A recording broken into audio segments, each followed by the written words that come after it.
Différemment de nos autres cultes de Pentecôte où il y a beaucoup d'exubérance, aujourd'hui le Seigneur m'a dit d'enseigner sur quelque chose d'important qui est cause de déviation et de dysfonctionnement dans nos cultes, dans nos vies et dans notre marche avec Dieu et avec le Saint-Esprit. Partout où on parle de l'effusion de l'Esprit, on parle d'une chose importante, les langues, les parler en langue. Et cela caractérise même les églises pentecôtistes, les églises évangéliques et les églises de réveil. Mais souvent, cela n'est pas compris par la plupart des chrétiens. Au premier culte, nous avons eu même à nous repentir d'une certaine manière de faire. Et je vous prierai dans vos maisons que chacun de vous puisse lire 1 Corinthiens 14, tout le chapitre, pour avoir la portée totale de cet enseignement. Le thème de mon message à ce culte, c'est la doctrine du parler en langue. Tu peux le dire à ton voisin, la doctrine du parler en langue. À gauche, à droite, celui qui est devant, ton voisin de derrière, ton voisin qui te sourit. Amen. Tout d'abord, qu'est-ce que le parler en langue? Déjà, c'est important parce qu'il faut déjà se mettre d'accord sur le concept. C'est quoi le parler en langue? Est-ce que c'est un charabia? Un charabia qui caractérise les églises de réveil? Est-ce que ce sont des créations, des fabrications des églises de réveil? Qu'est-ce que le parler en d'autres langues? Le parler en langue, c'est le fait de parler par l'inspiration du Saint-Esprit, c'est le fait de parler une langue des anges ou une langue des hommes par l'inspiration du Saint-Esprit. Et la précision concernant la langue des hommes, c'est que c'est une langue que tu n'as pas appris, c'est une langue que tu ne connais pas. C'est ça, parler en langue. Quand je parle français là, je ne parle pas en langue. Mais si tout d'un coup, par l'Esprit de Dieu, je commence à parler l'hébreu, je commence à parler le juif, je commence à parler anglais, là je suis en train de parler en langue. C'est lorsque tu parles une langue des anges ou une langue des hommes que tu n'as pas appris par le Saint-Esprit, pas par ta volonté, pas par ta création, mais par le Saint-Esprit. Et là, déjà dans cette définition, vous allez remarquer que j'ai parlé de deux choses. J'ai parlé de la langue des hommes et j'ai parlé de la langue des anges. Certaines personnes ne croient pas qu'il y a des langues des anges. Bien-aimé, la Bible parle des langues des anges. Et de plus en plus, mon désir en tant que prédicateur, c'est d'être vraiment biblique.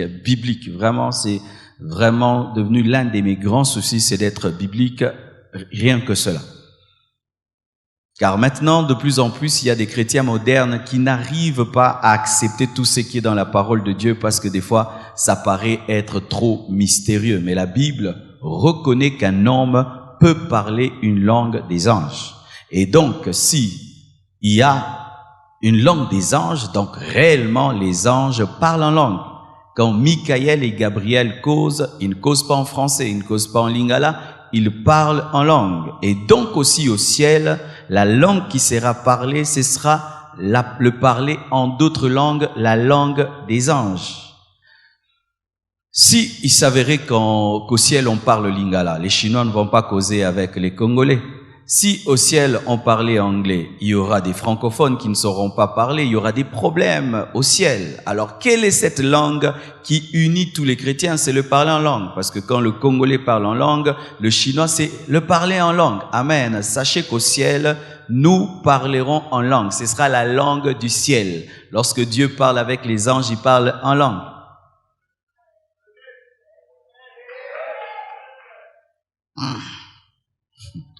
Amen, je suis pas en train de délirer. Amen. Le parler en langue, c'est la langue des anges. Donc si c'est la langue des anges, c'est la langue de Dieu. Et pourquoi cela est la langue des anges? Si nous sommes sincères et honnêtes, nous allons remarquer que dans les langues que nous utilisons, il y a trop de limitations. N'est-ce pas que des fois, lorsque tu veux trouver vraiment le mot qu'il faut pour quelque chose en français, tu ne trouves pas, mais tu trouves ce mot en lingala. Et des fois, un mot que tu trouves en lingala, tu ne sais pas le trouver en anglais. Toutes les langues créées par les hommes sont limitées parce que elles ne savent pas à la perfection exprimer ce qui est dans l'homme. Amen. C'est pourquoi il y a les langues. Celui qui parle en langue ressent ceci. Il peut exprimer totalement ce qu'il ressent devant Dieu, différemment de celui qui parle en français, celui qui parle en lingala. Quand je ne priais qu'en français, en lingala, je me sentais limité dans mon expression. Mais depuis que je prie en langue, je sens vraiment que je manifeste au maximum ce que j'aimerais dire à Dieu. Amen. C'est pourquoi au ciel, la langue, c'est la langue des anges. Preuve. 1 Corinthiens 13, verset 1. Nous prouve qu'il y a la langue des anges et la langue des hommes. Paul dit, « Quand je parlerai les langues des hommes et des anges, si je n'ai pas la charité, je suis un airain qui résonne ou une cymbale qui retentit. » Paul reconnaît qu'il avait la capacité de parler la langue des anges et la langue des hommes. Amen. Verset biblique clair et clair qu'il y a la langue des hommes et il y a la langue des anges. Voici. Pour ce qui est de la langue des hommes, qu'est-ce que cela? C'est lorsque par l'esprit tu parles une langue que tu n'as pas appris. Un Congolais qui parle hébreu, un Congolais qui parle chinois, par le Saint-Esprit. Et nous voyons une preuve que par le Saint-Esprit, un chrétien peut parler la langue des hommes. Acte 2, versets 1 à 8. La Bible dit ceci. Le jour de la Pentecôte, pour ceux qui ne savent pas, la Pentecôte n'est pas une fête de l'effusion de l'Esprit. Amen.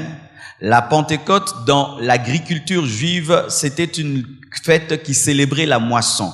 C'est que lorsque l'agriculteur venait de s'aimer et qu'il récoltait, il célébrait la récolte. Amen. Et c'était une fête qui était célébrée en Israël, mais cette fête est devenue la fête de l'effusion de l'Esprit parce qu'elle a coïncidé avec l'effusion de l'Esprit. Mais au préalable, c'est une fête célébrant la moisson.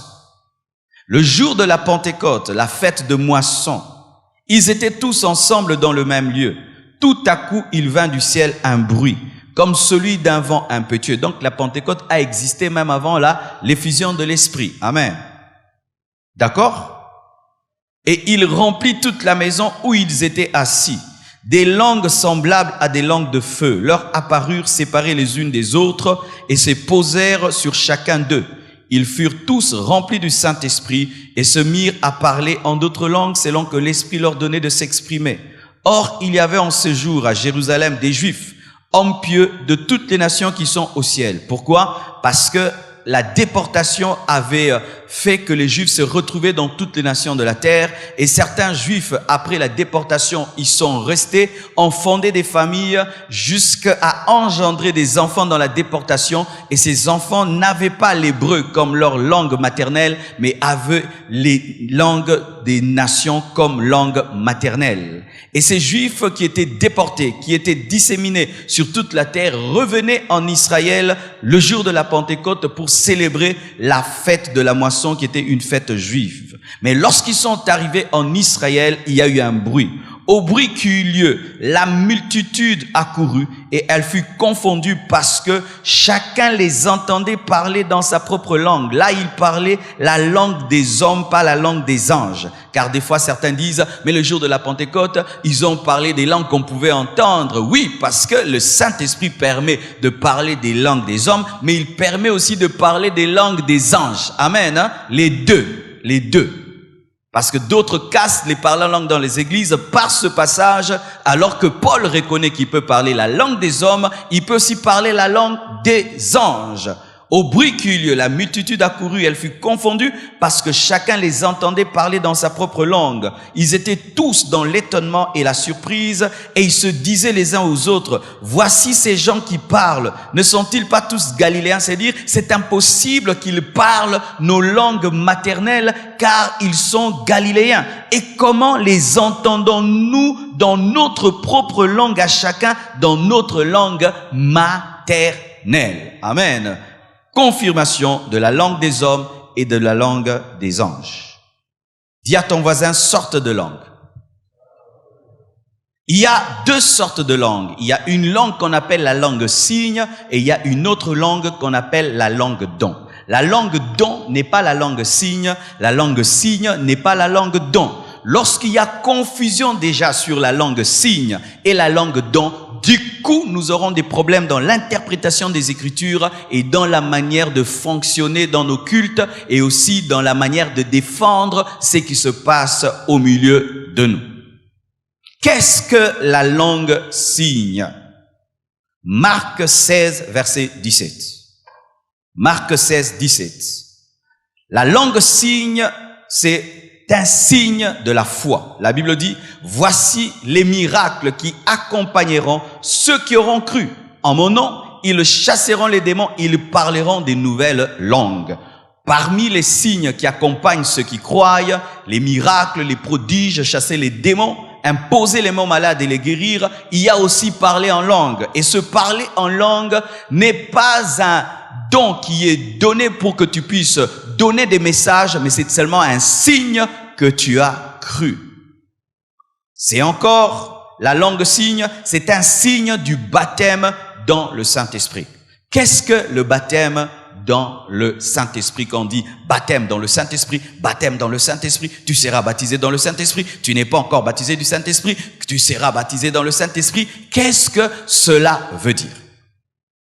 Le baptême dans le Saint-Esprit, c'est une deuxième expérience avec le Saint-Esprit après avoir cru. Et donc, si je parle d'une deuxième, donc il y a une première. Qu'est-ce que la première et qu'est-ce que la deuxième? La première expérience avec le Saint-Esprit, c'est lorsque tu crois en Jésus. Quand tu crois en Jésus, le Saint-Esprit vient dans ta vie automatiquement. À l'instant où Christ entre dans ta vie, le Saint-Esprit également vient dans ta vie. Cette expérience vient pour te conférer la nature de Dieu. Tu reçois la nature de Dieu, tu deviens enfant de Dieu, tu nais de nouveau. Mais il y a une deuxième expérience avec le Saint-Esprit. La première expérience vient pour te donner la nature, le caractère de Dieu. Mais la deuxième vient te donner la puissance. Quand est-ce qu'on dit qu'une personne est baptisée du Saint-Esprit? C'est lorsqu'elle est remplie du Saint-Esprit et elle est revêtue de sa puissance. Lorsque tu es rempli de l'Esprit et revêtu de la puissance du Saint-Esprit, tu es baptisé du Saint-Esprit. Car il y a des chrétiens qui sont remplis de l'Esprit, mais qui ne sont pas revêtus de sa puissance.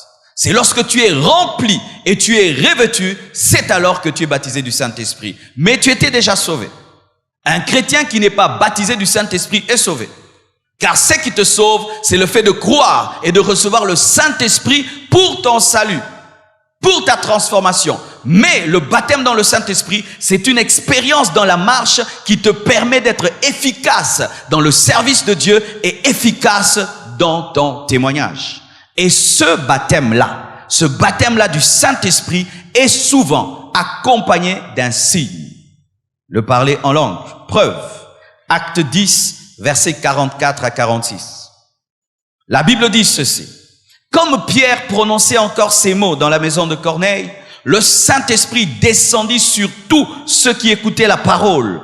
Tous les fidèles circoncis qui étaient venus avec Pierre furent étonnés de ce que le don du Saint-Esprit était aussi répandu sur les païens, car ils les entendaient parler en langue et glorifier Dieu. Car c'est à cause du parler en langue que Pierre et les autres disciples ont reconnu que la maison de Corneille avait reçu le baptême dans le Saint-Esprit.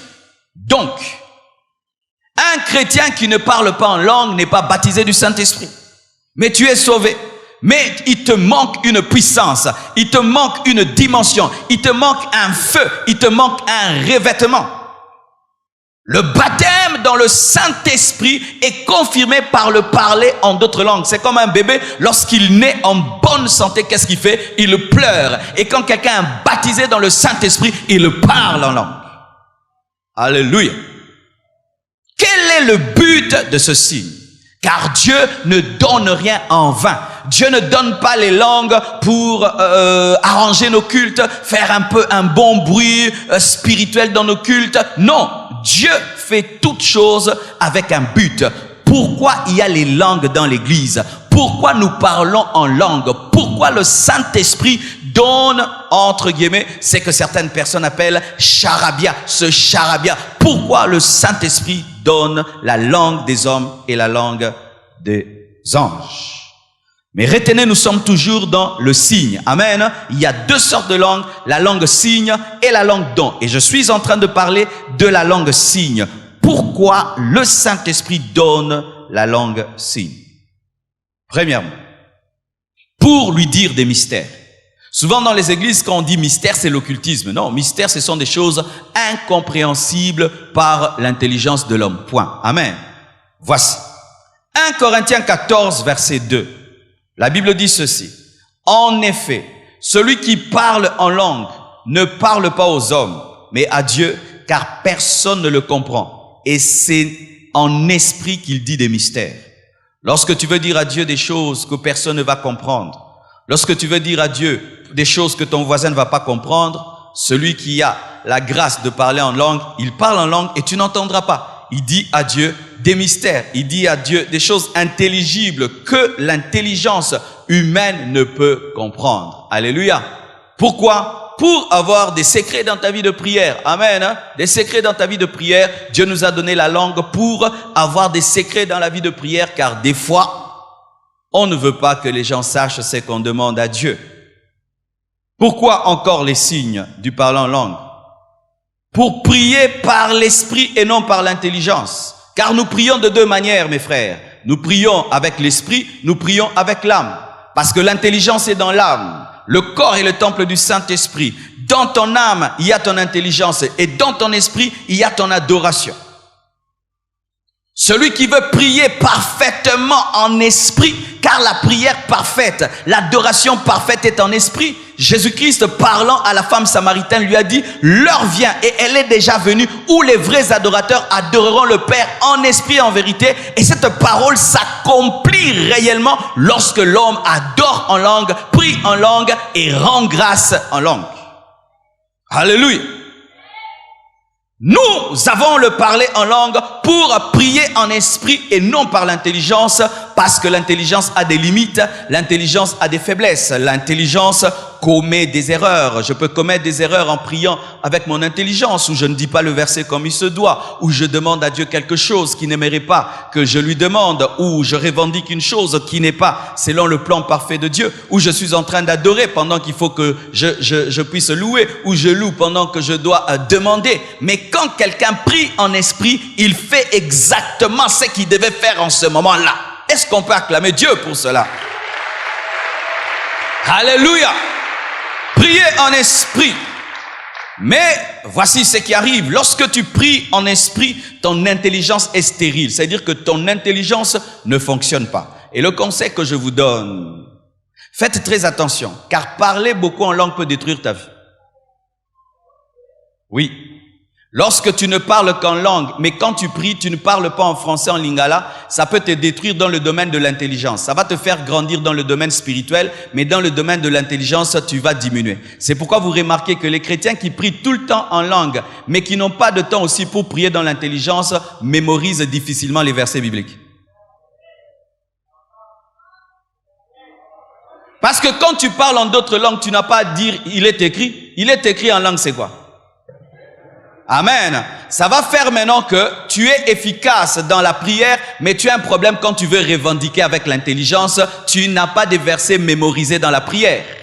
C'est pourquoi vous devez équilibrer. Le 3/4 du temps, priez en langue, mais priez aussi en intelligence pour continuer à mémoriser les Écritures et la parole de Dieu lorsque vous vous tenez devant Dieu et surtout lorsque vous devez édifier les autres par l'intelligence, car tu dois faire une prière de qualité qui édifie l'autre et cette prière de qualité n'est pas en langue, elle est en intelligence. Est-ce que vous comprenez cela? Quelqu'un qui prie avec les Écritures retient les Écritures. C'est pourquoi priez avec l'esprit et priez avec l'intelligence afin que vous puissiez développer à la fois votre esprit et votre intelligence. Vous comprenez cela? Amen. Encore. Pourquoi nous prions en langue? Pour notre propre édification. Dites propre édification. 1 Corinthiens 14, verset 4, la Bible dit, « Celui qui parle en langue s'édifie lui-même, mais celui qui prophétise édifie l'Église. » C'est-à-dire qu'il y a des choses que Dieu te donne pour toi-même et des choses qu'il te donne pour les autres. Le signe du parler en langue n'est pas donné pour l'Église, c'est pourquoi ça ne nécessite pas l'interprétation. Celui qui parle en langue signe, prie. Parce que la langue signe n'est pas un message ni une prophétie, c'est toujours une prière, une adoration, une action de grâce qui vient pour t'édifier toi-même. Amen. Lorsqu'un homme prie en langue, il se bâtit. Amen. Il s'aiguise, il se recharge. Amen. Il se recharge car il dit des choses en esprit qui touchent directement son esprit. Et c'est merveilleux, car lorsque tu entends la parole touche ton âme et ton esprit, mais quand tu pries en esprit, directement l'esprit. Qu'est-ce que ça sert dans les cultes de Pentecôte? Vous faire tomber si vous ne comprenez même pas l'esprit. Alléluia. Ton édification. Et Paul dit, celui qui parle en langue s'édifie lui-même. C'est pourquoi des fois tu parles en langue, tu sens la joie. Tu sens la joie parce que ton esprit est en train d'entendre des choses terribles. Alléluia. Des mystères que tu n'as jamais entendus par ton intelligence. Mais quand tu pries en esprit, ton esprit les entend. C'est pourquoi des fois tu peux prier, tu pries, tu sors de ta chambre, tu te sens grand. Il se peut que l'esprit ne parlait que de la grandeur de Dieu, de la gloire de Dieu, de la grandeur de Dieu. Et tu es tellement dedans. Et quand tu sors, alléluia, alléluia. Oh, Shandala Baba.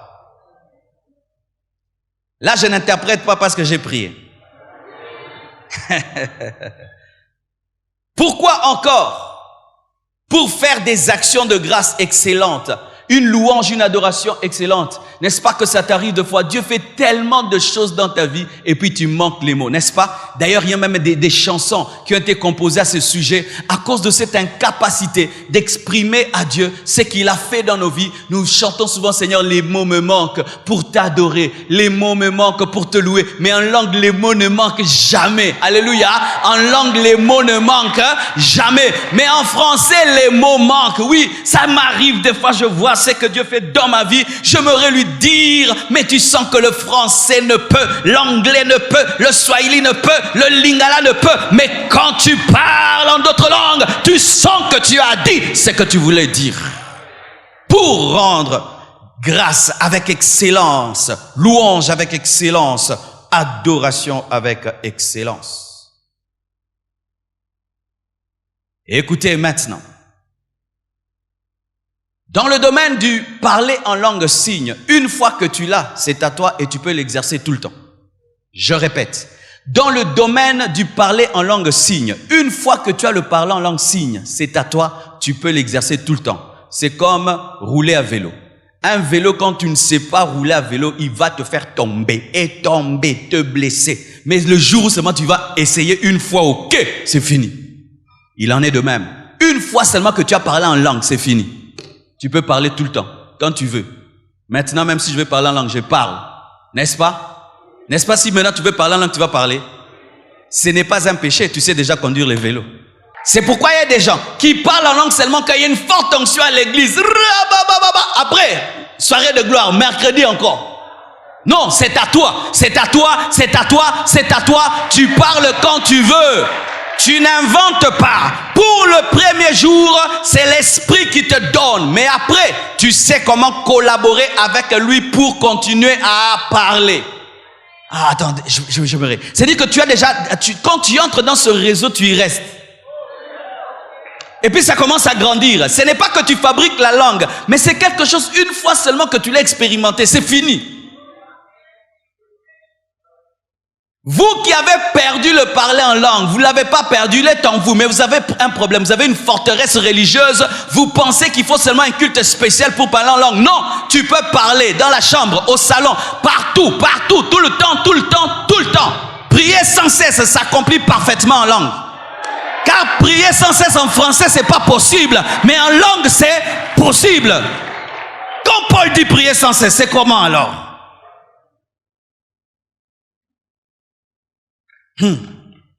La preuve pour ceux qui doutent qu'une fois qu'on parle en langue, maintenant tu peux parler quand tu veux.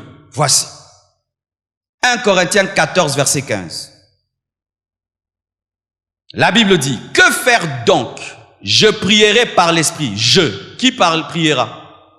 Paul, n'est-ce pas? Je prierai par l'esprit, mais je prierai aussi avec l'intelligence. Je chanterai par l'esprit, mais je chanterai aussi avec l'intelligence. Mais pas d'orgueil, mais je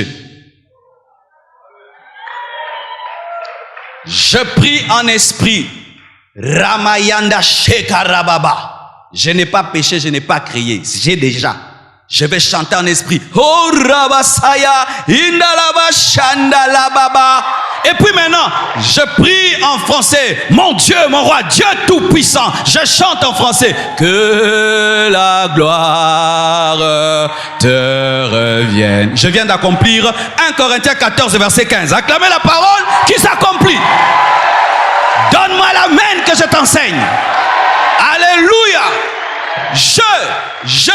Dans certains domaines, une fois que Dieu t'a donné, c'est à toi.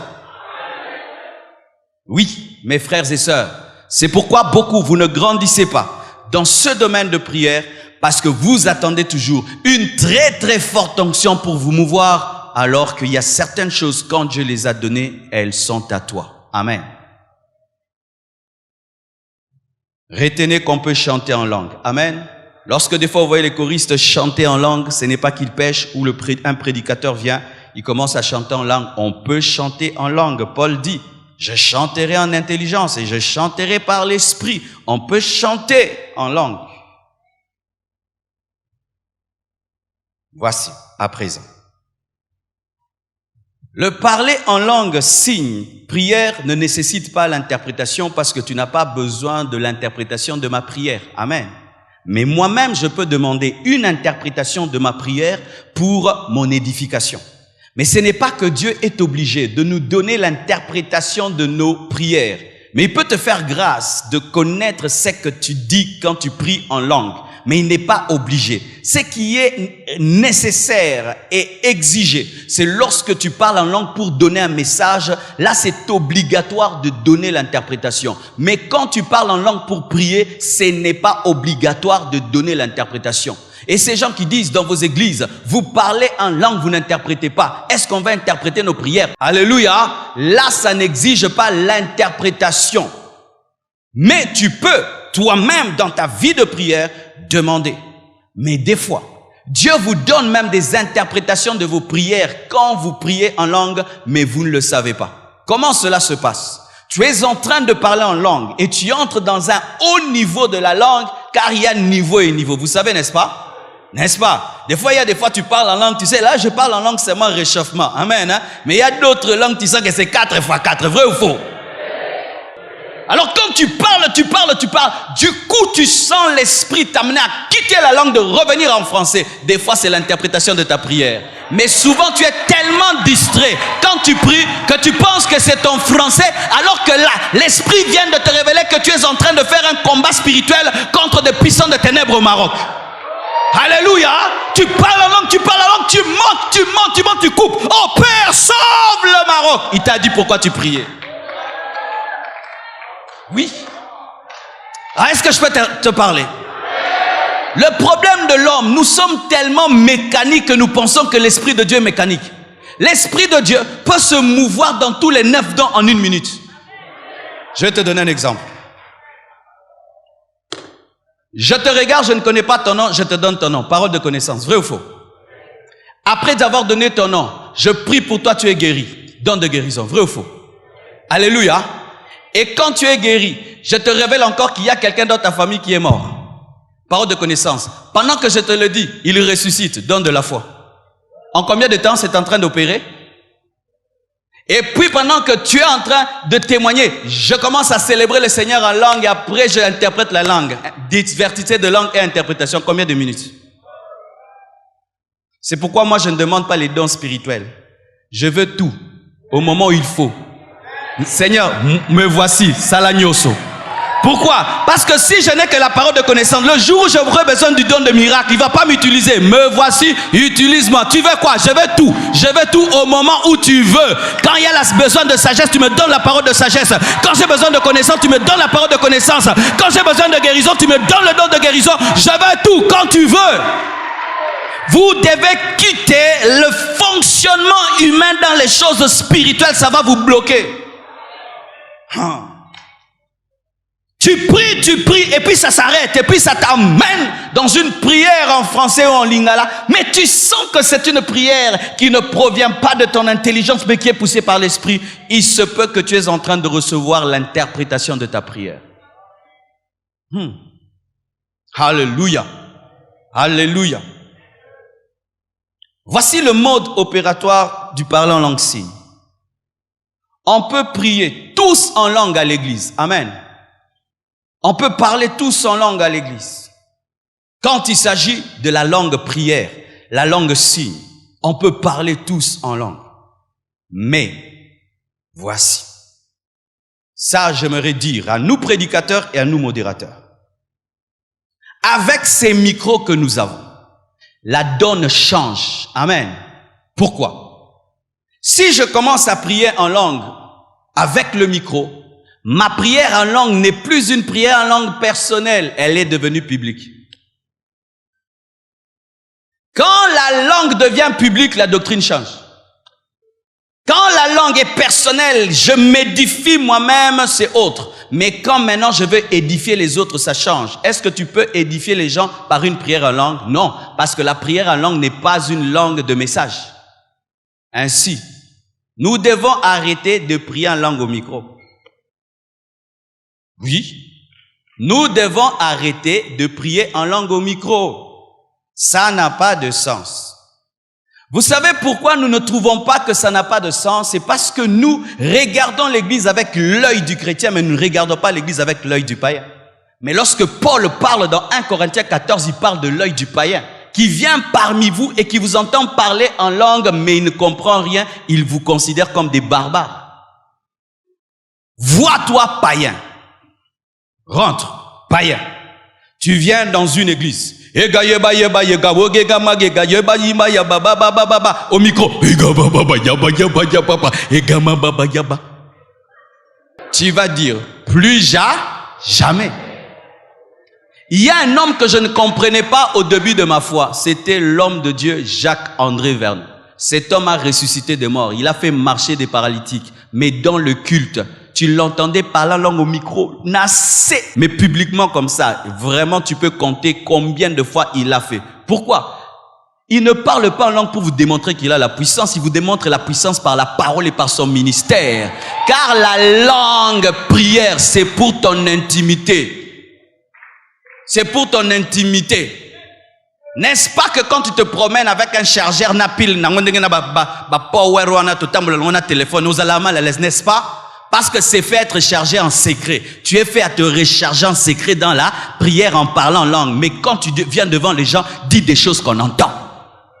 Ne dites pas devant les gens des choses qu'on n'entend pas. Et quand il s'agit de la prière, est-ce que la prière est un message pour que tu puisses la dire? Voici. Quand on dit prions, tu peux parler en langue quand tu es là-bas, dans la foule. Parce que chacun prie pour sa vie. Mais quand tu montes ici devant, on dit le frère va prier pour l'église. Le feu d'une église, mes amis, le feu d'une église se révèle par la conversion des âmes. Vous voyez maintenant, j'ai parlé en lingala, eux ils étaient déconnectés. Quand tu parles en langue, tu pries en langue sans interpréter, tu nous déconnectes. J'explique. Un Chinois vient ici. On lui donne un interprète, il refuse l'interprète. Et on dit, le frère Chinchan va nous bénir à la fin du culte. Et le frère Chinchan, il dit, il n'a pas besoin de l'interprète. Il commence, tu vas dire amen? Tu vas dire amen? Mais il est en train de prier Dieu. Il est en train de prier Dieu. Mais pourquoi tu ne dis pas amen? Parce que tu ne comprends pas. Et lorsque si tu parles, tu pries en langue, tu pries en langue, tu pries en langue. On ne comprend pas. Aujourd'hui, je me répands. Moi-même, je me répands. Vous aussi, répentez-vous, répentons-nous. Nous nous répentons. Que Dieu nous pardonne. Amen. Hein? Un enfant de Dieu se répand tous les jours. Tu regardes la parole, tu regardes ce que tu fais, tu te répands. Je me répands. Que Dieu me pardonne. Pendant que j'ai composé cette prédication, je me repentais.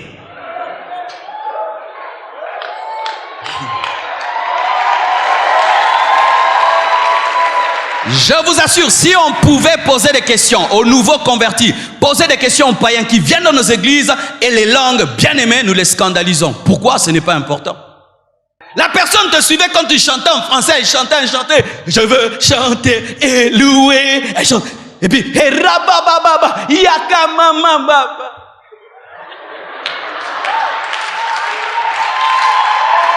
oui, et nous mettons même les langues dans des chansons. On enregistre une langue au studio. Nous enregistrons des langues au studio. Que Dieu nous pardonne. Nous enregistrons des mystères. Toi-même, tu sais que toi-même, tu ne comprends pas ce que tu as dit. Toi-même, tu sais que ce que j'ai prié, je ne sais pas. Mais malgré ça, tu mets ça. Maintenant, c'est lui qui va écouter. Il va écouter quoi? C'est pourquoi même nous commençons à chanter les langues des gens dans les chansons.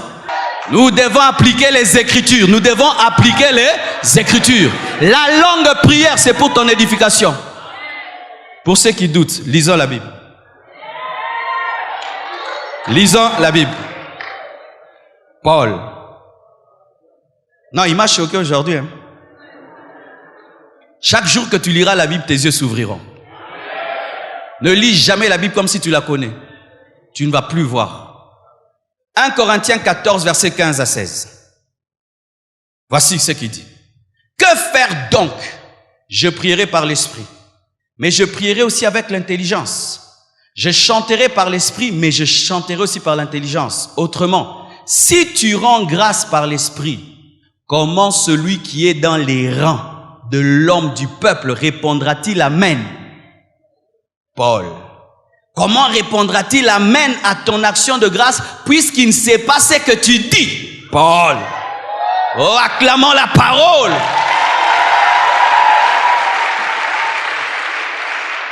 Verset 18 à 19, il dit quoi? Je rends grâce à Dieu de ce que je parle en langue plus que vous tous.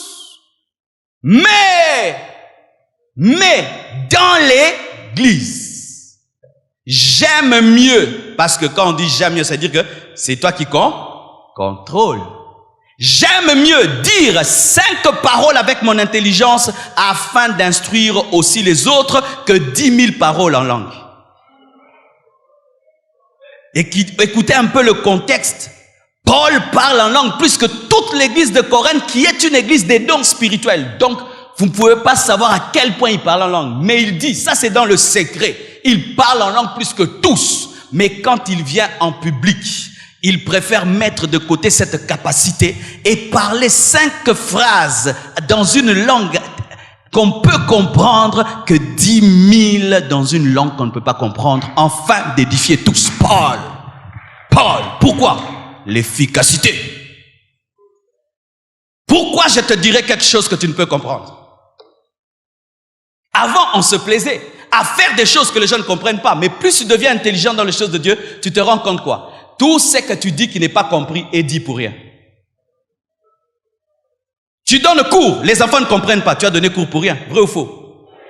Et tout ce qui à l'église est fait sans être compris est fait pour rien. Que ce soit les langues, les chansons, tout ce qui n'est pas compris est fait pour rien. Et Paul préférait dire 5 choses qu'on peut comprendre au lieu de dire 10 000 choses qu'on ne peut comprendre, même si les choses incompréhensibles sont supérieures. Je donne un exemple.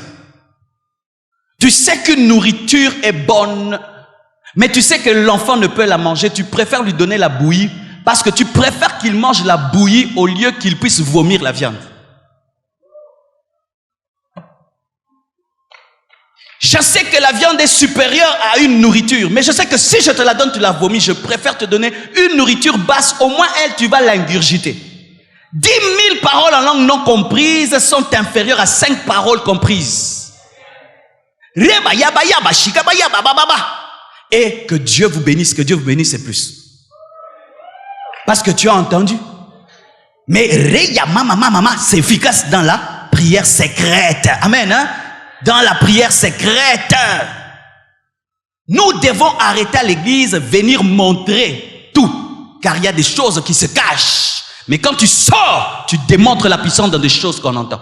Mais dans le secret, tu as fait même 10 heures en train de parler en langue. Surtout pour nous qui montons ici. Car je vous assure, un païen, déjà n'est jamais venu à l'église, jamais de sa vie. C'est la première fois qu'il met. Déjà la parole qu'il comprend là l'énerve. Quand on lui parle en français, déjà il ne comprend rien à la Bible. Maintenant tu ajoutes maintenant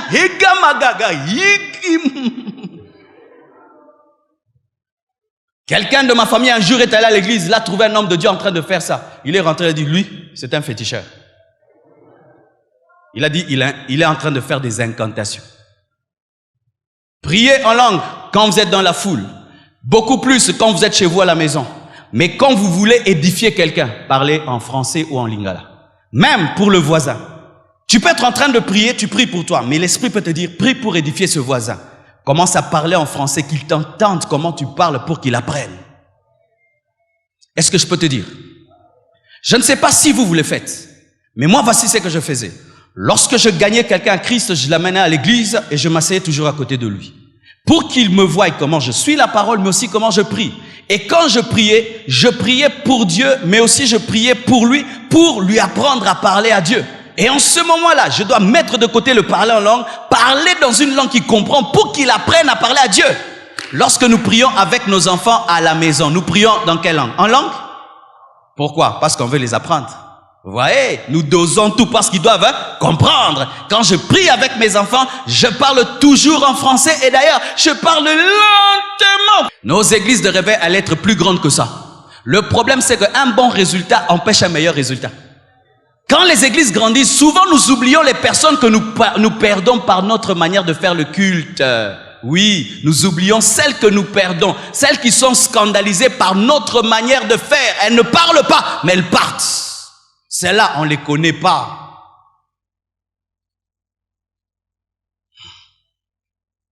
Ok.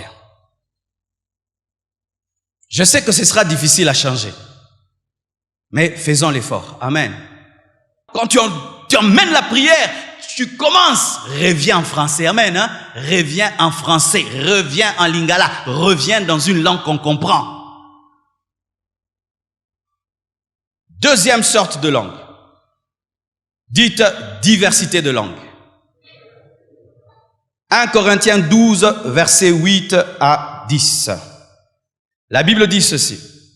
En effet, à l'un est donné par l'Esprit une parole de sagesse, à un autre une parole de connaissance, selon le même esprit, à un autre la foi, par le même esprit, à un autre le don de guérison, par le même esprit, à un autre le don d'opérer des miracles, à un autre la prophétie, à un autre le discernement des esprits, à un autre la diversité de langues, à un autre l'interprétation de langues. Vous voyez, rien ne s'écrit en vain dans la Bible. On cite la diversité de langues et l'interprétation de langues en bas. Pourquoi l'interprétation de langue est le dernier don qui est présenté? Parce que c'est un don dépendant. Et pourquoi aussi la diversité de langues est donnée en dernier? Parce que c'est également un don dépendant. Tous les autres dons peuvent opérer sans les autres, mais il y a ces deux dons qui ne peuvent jamais opérer seuls.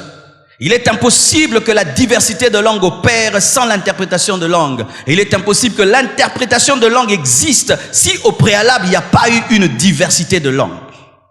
Ainsi Paul dit même que la diversité de langue sans interprétation ne sert à rien. Et la prophétie lui est supérieure, même si tu as prophétisé en français, tu es supérieur à quelqu'un qui a prophétisé en langue mais qui n'a pas interprété. Quelqu'un qui prophétise en français est supérieur à quelqu'un qui prophétise dans la langue s'il n'y a pas d'interprétation. Et si il prophétise en langue et il y a une interprétation, alors c'est égal à la prophétie. Voici. Qu'est-ce que le don de diversité de langue qui est différent du signe? Le signe est là pour prier, mais le don de diversité de langue n'est pas là pour prier. Il est là pour parler de la part de Dieu. Il est là pour prophétiser. Amen. En soi, c'est un don de prophétie, mais en langue. Amen. Voici. Un don vocal, le don de diversité de langue, c'est un don vocal. Pourquoi je dis vocal? Parce qu'il passe par la bouche.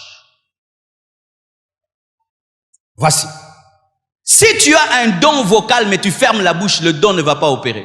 C'est comme quelqu'un qui a le don de guérison, mais qui refuse d'imposer les mots malades et de prier pour les malades, ça ne va pas opérer. Beaucoup d'entre vous avez le don de diversité de langue, mais vous avez un problème, vous voulez que ça se manifeste par l'oreille. Vous voulez que ça se manifeste par les yeux. Tu as un don de diversité de langue, mais tu attends des visions, alors qu'il se manifeste par la bouche, tu dois accepter de parler. Et je vous assure, mes frères, tous les dons d'ailleurs exigent la part de l'homme. Tous les dons. Certaines personnes pensent que si j'ai un don, je ne ferai plus rien. Je fais comme un robot et les miracles ont lieu. Oh, même le don de miracle, il y aura ta part des risques. C'est pourquoi moi je respecte même les gens qui prophétisent, qui donnent la part de connaissance. Il faut respecter. Tu sais quoi? Tu es là vraiment une foule comme celle-ci. Je regarde la sœur là-bas. Je dis, ma sœur là-bas, oh, lève-toi. Elle se lève. Et ils se connaissent pas pour de vrai. Je parle des vraies prophéties. Parce qu'il y a maintenant des gens qui se renseignent. C'est un péché. Tu te renseignes sur les gens puis tu donnes des prophéties à l'église. Tu es maudit. Et je la regarde. Je dis, ton nom c'est, tu es courageux. Il dit, Dieu me dit, ton oncle s'appelle tel, tu habites telle adresse. Et puis la personne, non, j'habite pas Kingabois, j'habite Limete. Non, ça. Non, il faut les acclamer déjà pareil. Non, ils sont courageux. Même pour le don de miracle. Vous voyez des fois quand on témoigne, non, il y a un parti qui a marché. Frère, le risque qu'il y avait, j'ai déjà prié, des paralytiques ont marché et tout. Mais une fois aussi j'ai prié 2 ou 3 fois, ça n'a pas marché. Si j'étais déjà arraché, je ne m'occupe pas de toi, je continue à prier pour les autres. Là que Sion, les autres se débrouillent avec toi, moi je continue.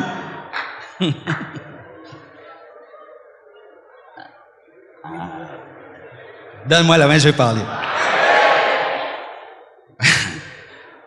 Vous savez mes frères,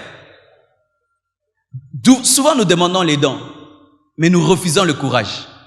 Le don demande le courage. Le jour que j'ai dit à une maman, donne-moi ta béquille, elle m'a regardé, elle dit, t'es fou. Donc si je te donne, maintenant toi tu vas me transporter.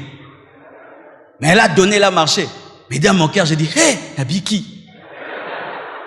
Ah oui. Dieu, donne-moi le don de miracle. Il te pose la question, est-ce que tu auras l'audace?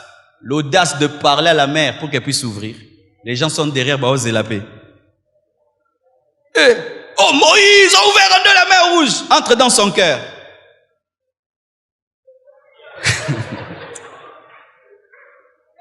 Et Simba, te ozonganda. Bando pe sokombo. Tata Moïse na ba mai na e.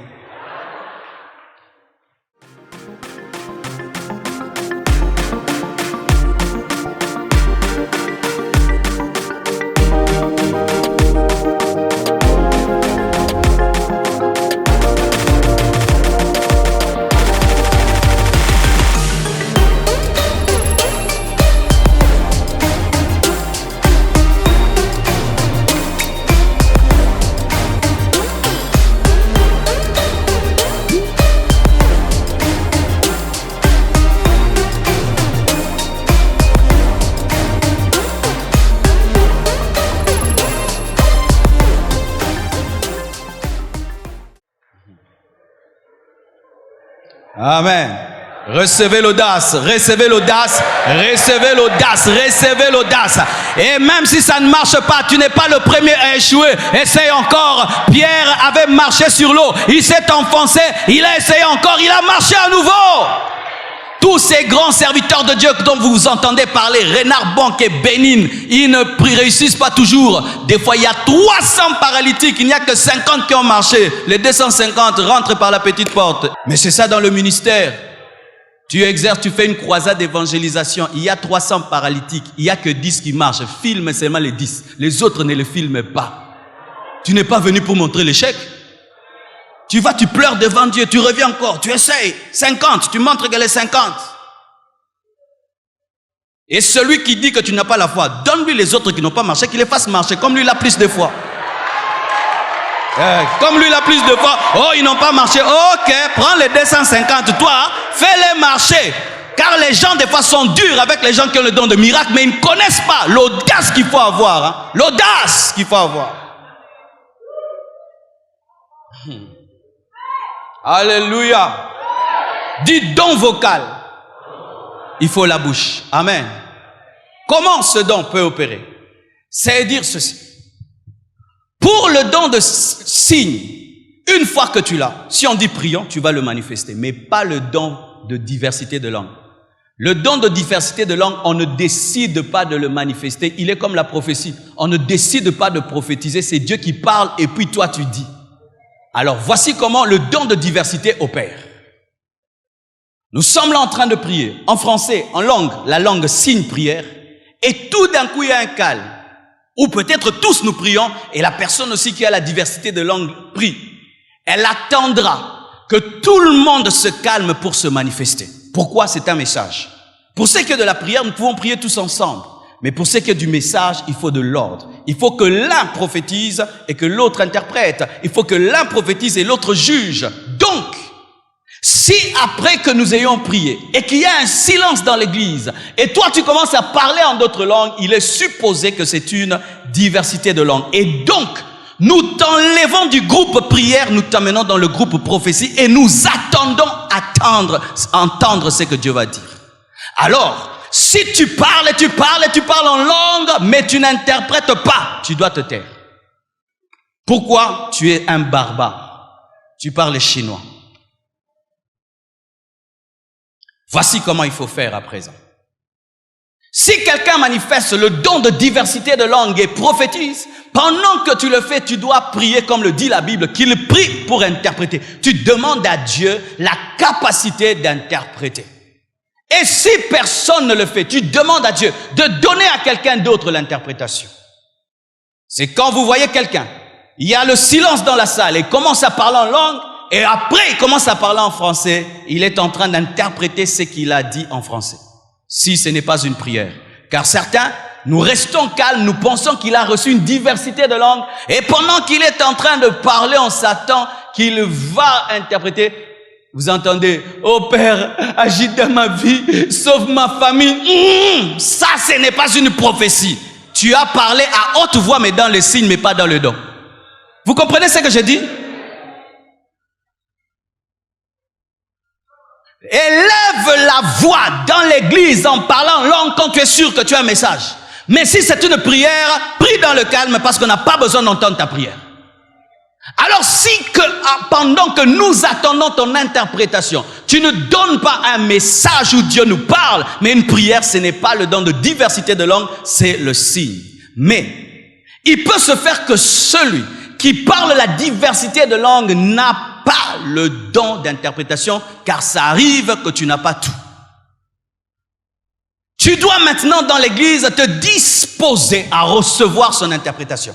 Mais le problème dans les églises, c'est que les gens viennent tout en étant distraits, concentrés sur eux-mêmes, alors que tu dois être sensible à ce qui se passe dans la salle. Et tu peux dire, Seigneur, je sens que ce frère est en train de prophétiser dans la diversité de langues, mais n'a pas l'interprétation, donne-la moi, et Dieu peut te donner. Ou tu entends dans ton esprit des paroles en français qui t'expliquent ce qu'il dit. Ou tu sens la même onction qui est sur cette personne en langue, mais elle vient sur toi, mais en français.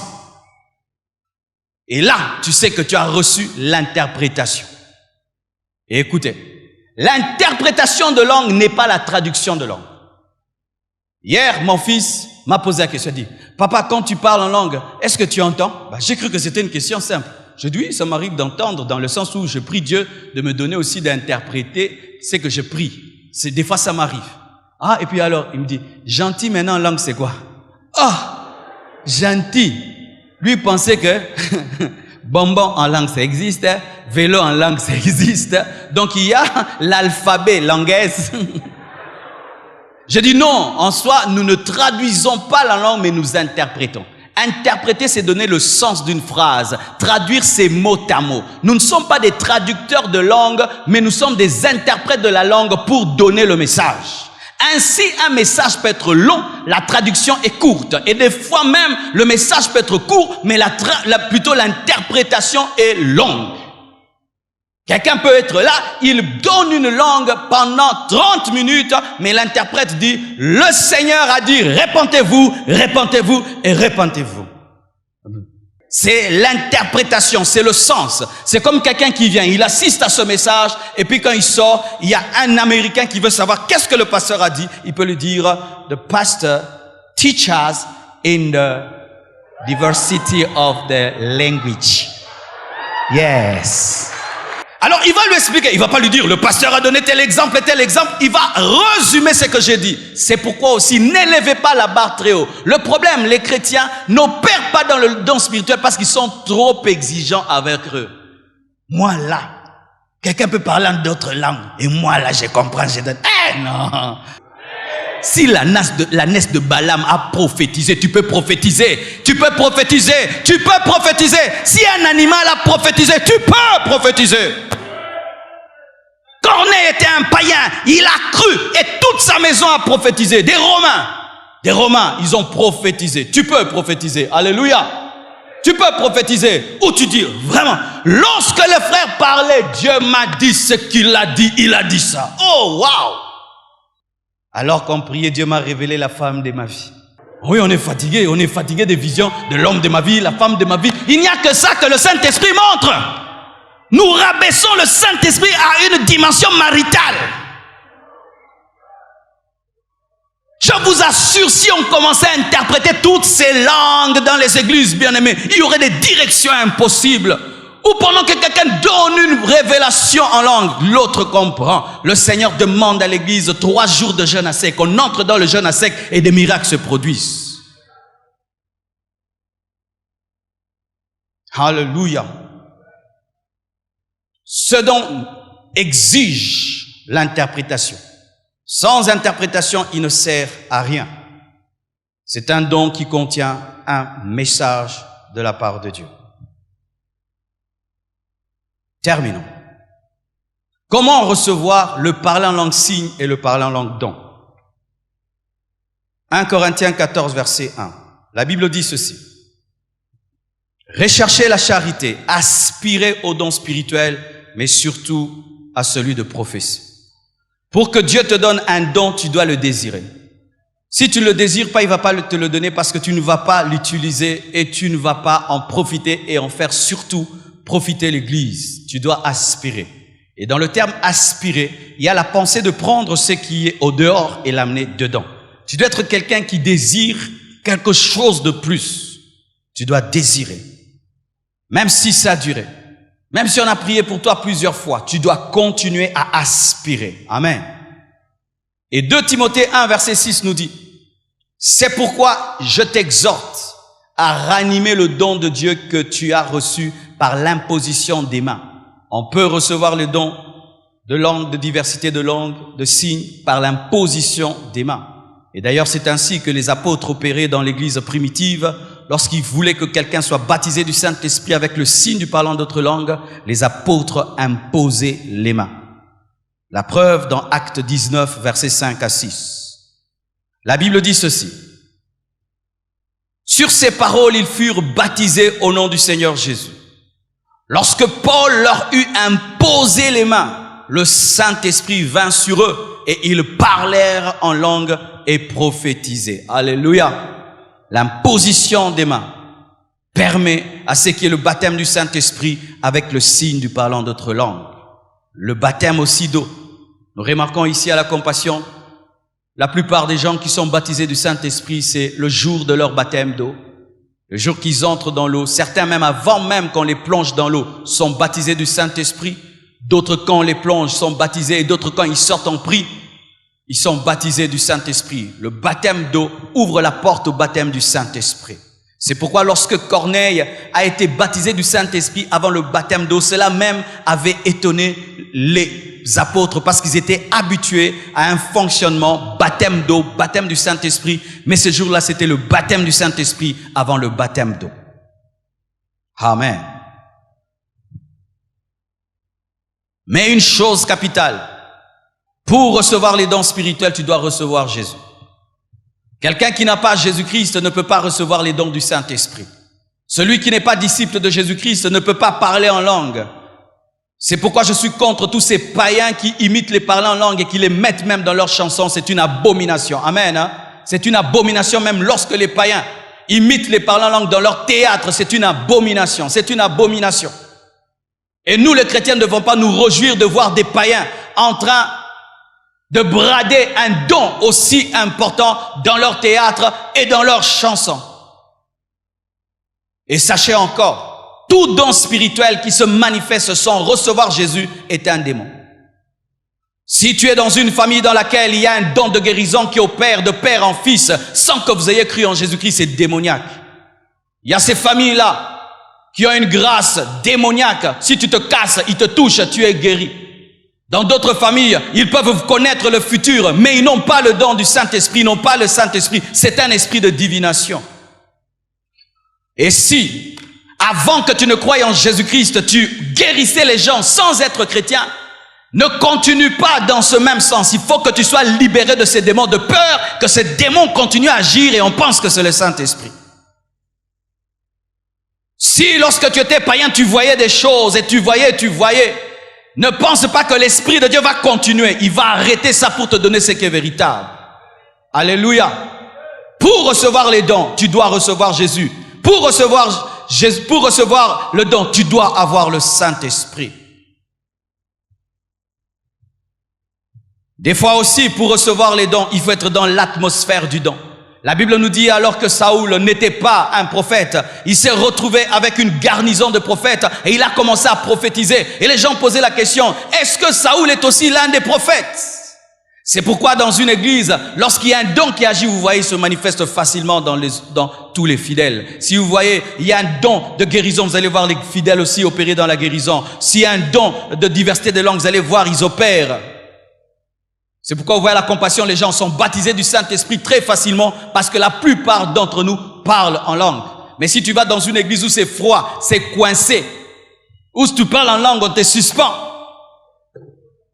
Ah oui, je connais des églises comme ça. C'est interdit de parler en langue. Tu vas voir que les dons ne vont pas opérer. Il faut être dans une atmosphère. Aussi, il faut avoir un but pur. Amen. Dites but pur. Ne cherche pas les dons pour épater les gens, mais cherche les dons pour édifier l'église. Amen. Hein? Ah oui, on faisait ça. Dès la porte, c'est mal. Comment? Rimbrakaskabasheka. Yekalabasa. Quoi? Retraite, c'est grave. Route baba. Et quand on allait en retraite, on veillait que Dieu t'ajoute une dimension nouvelle de langue. Ne désire rien pour épater quelqu'un. Désire les choses pour t'approcher de Dieu et pour être efficace et Dieu te le donnera. Et pour terminer, voici une chose qui peut t'empêcher de recevoir le baptême dans le Saint-Esprit et de parler en langue, ton intelligence. Beaucoup de gens pensent que le Saint-Esprit opère comme un démon. Comment opèrent les démons? Un démon parle en toi sans ta permission. Un démon parle en toi sans te consulter. Ainsi, lorsque les gens sont sous l'emprise des démons, ils insultent les pasteurs, ils insultent des gens, ils disent des secrets et tout là. Mais quand ils reviennent dans leur bon sens, ils se disent, mais qu'est-ce que j'ai dit et qu'est-ce que j'ai fait? Et il y a des gens qui pensent que le Saint-Esprit possède. Bien aimé, nous ne sommes pas possédés par le Saint-Esprit. Amen. Hein? Nous sommes remplis par le Saint-Esprit, donc nous collaborons et nous lui permettons. Alors voici. Si tu penses que le Saint-Esprit va parler en toi sans passer par toi, il ne le fera pas. La Bible nous dit dans Acte 2, chacun d'eux parlait selon que le Saint-Esprit lui donnait de s'exprimer. Le Saint-Esprit te fait la passe et toi tu marches. Quand je parle en langue, le Saint-Esprit me donne les paroles et moi je les parle. Quand je prophétise, le Saint-Esprit me donne les paroles et moi je parle. Et même quand je prêche des fois, j'entends la prédication en avance. J'ai une vitesse d'une seconde par rapport à vous. C'est-à-dire j'entends, je dis, j'entends, je dis, j'entends, je dis. Et quand il ne parle plus, je m'arrête. Mais jamais il ne peut le faire si je ne collabore. Et souvent c'est parce que nous avons été dans des mauvaises écoles de prophétie. Dans ces écoles de prophétie, qu'est-ce qu'on enseigne? Que quand tu prophétises, ozo miyebate. Vrai ou faux? Pour bien prophétiser, il faut miyeba. Pour que tu dises ça c'est Dieu, ça ce n'est pas Dieu. Parce que pendant que tu prophétises, même les démons peuvent chercher à parler. Et la Bible dit que l'esprit du prophète est soumis au prophète. Alors si tu attends perdre le contrôle pour parler en langue, tu ne perdras jamais le contrôle. Parce que derrière, Dieu veille que tu sois au contrôle. Tu vas sentir, ça va monter, ça monte, et puis ça commence à solliciter la langue. Qui avait senti ça? Tu sens la sollicitation de la langue, tu sens. Qui te dit, arrête le français, arrête le lingala. Tu sens ça. Tu vois quelque chose de nouveau que tu n'as jamais dit. Paul était un papa, Pierre était un papa, mais papa Paul prophétisait, il parlait en d'autres langues. Pierre prophétisait, il parlait en d'autres langues. Est-ce que tu es plus que les apôtres? Nous avons des chrétiens qui sont plus que les apôtres. C'est pourquoi vous n'êtes pas bénis dans l'esprit.